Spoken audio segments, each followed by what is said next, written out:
धूप धीरे धीरे ढल रही थी। आसमान में लालिमा फैल चुकी थी। छोटे से कस्बे के बीचों बीच बने उस मकान की छत पर संध्या कपड़े सुखा रही थी।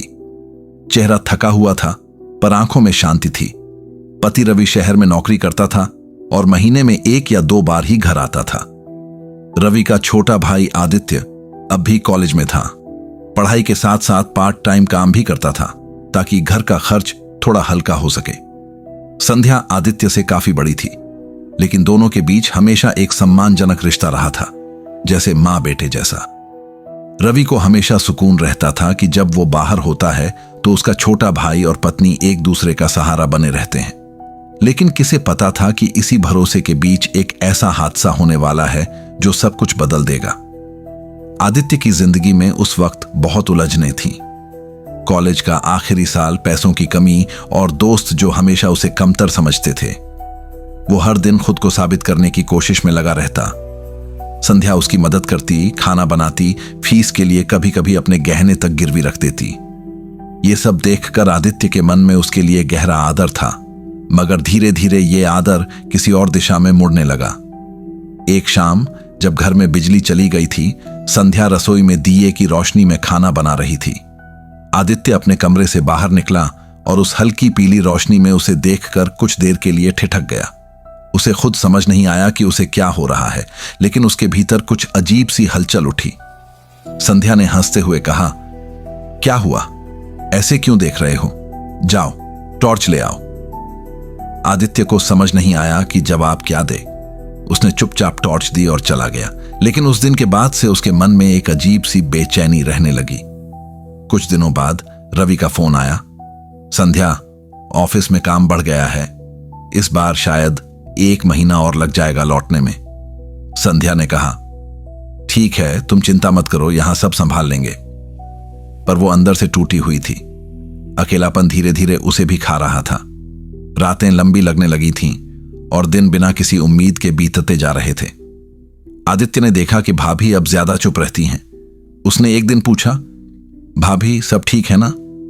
संध्या ने मुस्कुराने की कोशिश की, हां, बस थोड़ा अकेलापन लगता है।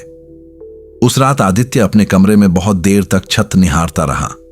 उसे लगने लगा कि भाभी के चेहरे की उदासी उसकी वजह से मिट सकती है, पर यह सोच ही धीरे धीरे उसके भीतर झर बन गई। कुछ दिन बीते। एक दिन पड़ोसी नीलम आंटी ने आदित्य को बुलाया। बेटा जरा सुनो, कल रात तुम्हारे घर से अजीब आवाजें आ रही थीं, सब ठीक तो है ना? आदित्य चौंक गया। आवाजें? कैसी आवाजें? पता नहीं, जैसे कोई झगड़ रहा हो।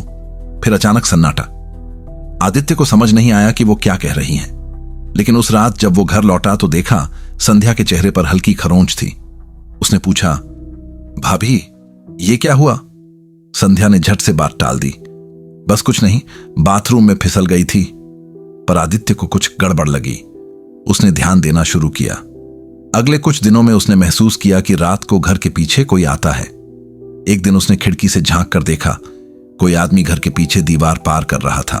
वो भागकर बाहर निकला, लेकिन तब तक वो शख्स जा चुका था। अगले दिन उसने भाभी से पूछा, कल रात कोई आया था क्या? संध्या का चेहरा सफेद पड़ गया। कौन आया? मैंने देखा था भाभी, कोई आदमी भागा वहां से। सच बताओ वो कौन था? संध्या चुप रही। उसकी आंखों में डर और शर्म का मिश्रण था। आदित्य ने जोर दिया, भाभी आप मुझे अपना भाई समझो, बताओ क्या बात है? संध्या फूट पड़ी। आदित्य, वो मनोज था, तुम्हारे भैया का दोस्त। कुछ हफ्ते पहले यहां आया था बिजली का काम करने। तब से वो बार बार फोन करता है, परेशान करता है। मैं डर गई थी। आदित्य ने दांत भींच लिए। उसने कुछ किया तो नहीं? संध्या ने सिर झुका लिया। नहीं, लेकिन वो रात को आने लगा है। मैं डर के मारे किसी को नहीं बता पा रही। आदित्य ने कहा, भाभी अब आप डरिए मत, मैं उसे सबक सिखाऊंगा। उस रात आदित्य ने छिपकर इंतजार किया। करीब 11 बजे वो मनोज फिर आया। टॉर्च की रोशनी में उसका चेहरा साफ दिखा। उसने धीरे से आवाज लगाई, संध्या दरवाजा खोलो। आदित्य पीछे से आया और अचानक उसके कंधे पर हाथ रख दिया। मनोज चौंका और उसने हाथ छुड़ाकर भागने की कोशिश की, लेकिन आदित्य ने उसे पकड़ लिया। दोनों के बीच झगड़ा हुआ। धक्का मुक्की में मनोज गिर पड़ा। सिर दीवार से टकराया और खून बह निकला। संध्या चीख उठी, आदित्य, ये क्या कर दिया तुमने? आदित्य हांफते हुए बोला, वो कमी। सुबह की ठंडी हवा में एक अजीब सी बेचैनी थी। घर के बाहर पुलिस की गाड़ी खड़ी थी, आसपास के लोग कानाफूसी कर रहे थे। रवि के घर कुछ हुआ है शायद, कल रात पुलिस आई थी। ऐसे शब्द हर दरवाजे से फुसफुसाहट बनकर निकल रहे थे। अंदर संध्या की हालत खराब थी। चेहरे पर नींद का नाम नहीं था और आंखों के नीचे काले घेरे अब उसके डर की गवाही दे रहे थे। आदित्य बार बार पानी पी रहा था, लेकिन उसके हाथ कांप रहे थे। उसके दिमाग में बस एक ही सवाल घूम रहा था, अगर पुलिस को कुछ पता चल गया तो? इंस्पेक्टर रघुवीर सिंह फिर लौटे। वो पुराने और तेज दिमाग वाले अफसर थे। उन्होंने आते ही बिना किसी भूमिका के पूछा, आदित्य, कल रात तुम लोग घर पर ही थे? जी। आदित्य ने जवाब दिया, मगर आवाज कांप रही थी। पड़ोसी ने बताया कि कुछ आवाजें आई थीं, जैसे किसी ने जोर से कुछ फेंका हो या किसी के गिरने की आवाज। संध्या ने जल्दी से कहा, शायद बर्तन गिर गए होंगे, मैं रात में रसोई में थी। रघुवीर सिंह ने गहरी नजर डाली। ठीक है, लेकिन अगर कोई और बात है तो अभी बता दो, बाद में मुश्किल बढ़ जाएगी। दोनों चुप रहे। पुलिस चली गई, लेकिन जाते जाते इंस्पेक्टर ने घर के पीछे की दीवार की तरफ देखा। मिट्टी थोड़ी नई खोदी हुई लग रही थी। वो रुके नहीं, लेकिन उनकी आंखों में शक का साया अब गहराने लगा था। रात को संध्या ने कहा, आदित्य, हमें कुछ करना होगा, ये डर मुझे खा रहा है। अगर सब पता चल गया तो? आदित्य ने सिर झुका लिया। भाभी, मैंने जो किया वो तुम्हारे लिए किया। अगर मैं नहीं करता तो वो मनोज तुम्हें बर्बाद कर देता। संध्या की आंखों से आंसू बहने लगे। लेकिन अब डर से जीना भी तो बर्बादी ही है। दूसरे दिन इंस्पेक्टर फिर आए, इस बार 2 कांस्टेबल्स के साथ। घर के पीछे थोड़ी खुदाई करनी होगी, उन्होंने कहा। क्यों? आदित्य ने घबरा कर पूछा। बस रूटीन जांच है, किसी ने बताया है कि यहां कोई लापता आदमी दिखा था। संध्या का दिल धड़कने लगा, उसकी सांसें तेज हो गईं। आदित्य ने कोशिश की कि शांत दिखे, पर पसीने की बूंदें उसके माथे पर चमक रही थीं। खुदाई शुरू हुई। कुछ ही देर में मिट्टी से एक सड़ा हुआ कपड़ा बाहर निकला। इंस्पेक्टर झुककर देखने लगे। कांस्टेबल ने कहा, सर, लगता है किसी इंसान का कपड़ा है। रघुवीर सिंह ने आदित्य की तरफ देखा। वो ठंडा पड़ चुका था। संध्या पीछे दीवार के सहारे खड़ी थी, जैसे शरीर से जान निकल गई हो। कुछ और खुदाई हुई और फिर एक हाथ मिट्टी से बाहर आया। पूरा इलाका दहल गया। पुलिस ने तुरंत जगह को घेर लिया। इंस्पेक्टर चिल्लाए, सब हट जाओ पीछे, यहां मर्डर हुआ है। संध्या वहीं बेहोश होकर गिर पड़ी। आदित्य की आंखें खाली थीं। उसे पता था अब सब खत्म है। रात को थाने में पूछताछ शुरू हुई। आदित्य, सच बता दो, तुमने मारा या किसी और ने? आदित्य चुप रहा। इंस्पेक्टर ने कहा, संध्या जी, आप ही बताइए, क्या यह सच है कि यह आदमी आपके घर के पीछे पाया गया? संध्या ने धीरे से कहा, हां। तो क्या यह मनोज था? हां। वो यहां क्यों आया था? संध्या की आंखों से आंसू बहने लगे। वो मुझे ब्लैकमेल कर रहा था। मेरे पति के नाम पर मुझे धमका रहा था कि अगर मैं उसकी बात नहीं मानूंगी तो वो झूठा इल्जाम लगाएगा। और फिर आदित्य ने उसे रोकने की कोशिश की, लेकिन वो गिर गया। इंस्पेक्टर ने कहा, मतलब उसने गलती से मारा? आदित्य ने फटकर कहा, नहीं सर, मैंने जानबूझकर नहीं मारा, मैंने बस उसे धक्का दिया था। फिर लाश क्यों छुपाई? सवाल ने कमरे में सन्नाटा भर दिया। आदित्य के पास कोई जवाब नहीं था। रघुवीर सिंह ने गहरी सांस ली। गलती करना एक बात है, लेकिन सबूत मिटाना जुर्म है। संध्या ने कहा, सर, हम डर गए थे। वो अगर मर गया होता तो सब मुझे बदनाम कर देते। तो तुम दोनों ने मिलकर उसे दफना दिया? संध्या फूट पड़ी। हां सर, लेकिन हमने जानबूझकर नहीं किया। इंस्पेक्टर ने कुछ देर सोचा, फिर कहा, कानून डर को नहीं, सच्चाई को देखता है। दोनों को हिरासत में ले लिया गया। मोहल्ले में बात आग की तरह फैल गई। अरे, रवि की बीवी और भाई ने मिलकर खून किया। रवि को जब खबर मिली, वो उसी रात घर लौटा। स्टेशन पर पुलिस ने ही रोक लिया। जब उसे सब बताया गया, वो वहीं जमीन पर गिर पड़ा। नहीं, ये सच नहीं हो सकता। मेरी पत्नी, मेरा भाई, थाने पहुंचकर उसने संध्या को देखा। वो सिर झुकाए बैठी थी। संध्या, तुमने ऐसा कैसे कर दिया? संध्या ने टूटे स्वर में कहा।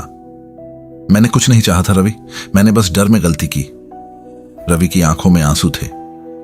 डर इंसान को नहीं, इंसान का सच उजागर करता है। पुलिस ने मामला कोर्ट में भेज दिया। जांच। कमरे की हवा में अब एक अजीब सी खामोशी थी। वही कमरा जहां कभी पूजा और राहुल की हंसी गूंजती थी, अब अपराध और पाप की महक से भर चुका था। पूजा के चेहरे पर बेचैनी थी। उसे महसूस हो रहा था कि उसने कुछ ऐसा कर दिया है जिसे शायद वो कभी ठीक नहीं कर पाएगी। सुबह का सूरज खिड़की से झांक रहा था। राहुल अभी भी बिस्तर पर सोया था। पूजा उठकर शीशे के सामने खड़ी हुई। उसकी आंखों में पछतावा, डर और गुस्सा सब कुछ एक साथ दिखाई दे रहा था। उसने खुद से कहा, मैंने क्या कर डाला? मैंने अपने ही घर को शर्मसार कर दिया। वो जल्दी से उठी और नहाकर मंदिर में गई। वहां उसने भगवान से सिर झुकाया और कहा, हे प्रभु, मुझसे बहुत बड़ी गलती हो गई, मुझे माफ कर देना। लेकिन उसके दिल की धड़कनें अब शांत नहीं हो पा रही थीं।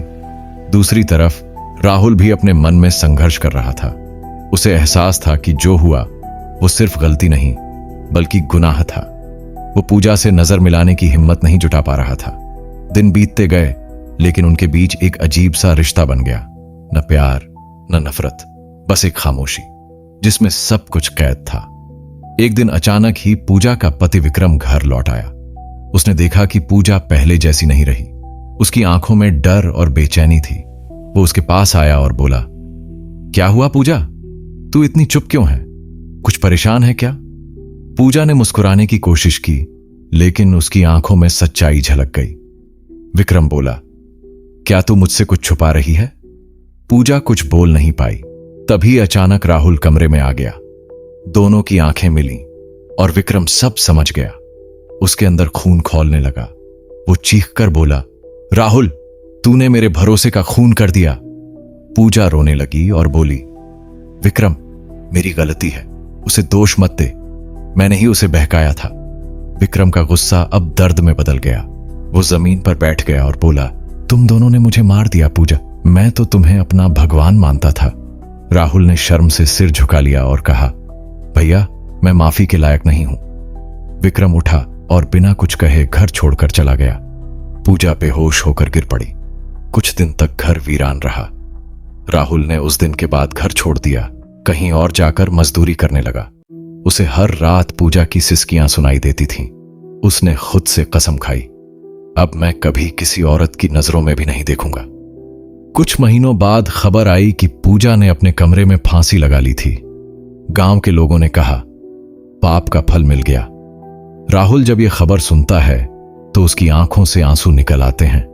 वो एक चट्टान के पास बैठकर अपने आप से कहता है, कभी कभी एक पल की कमजोरी जिंदगी का सबसे बड़ा अपराध बन जाती है। वो वहीं से भगवान से प्रार्थना करता है, हे प्रभु, अगर मुझसे गलती हुई है तो मुझे सजा देना, पर किसी और को ऐसा दर्द मत देना। कहानी का सबक, पाप चाहे कितना भी छुपाया जाए, उसका परिणाम एक दिन जरूर सामने आता है। जिस रिश्ते में मर्यादा की सीमाएं टूटती हैं, वहां सिर्फ विनाश बचता है।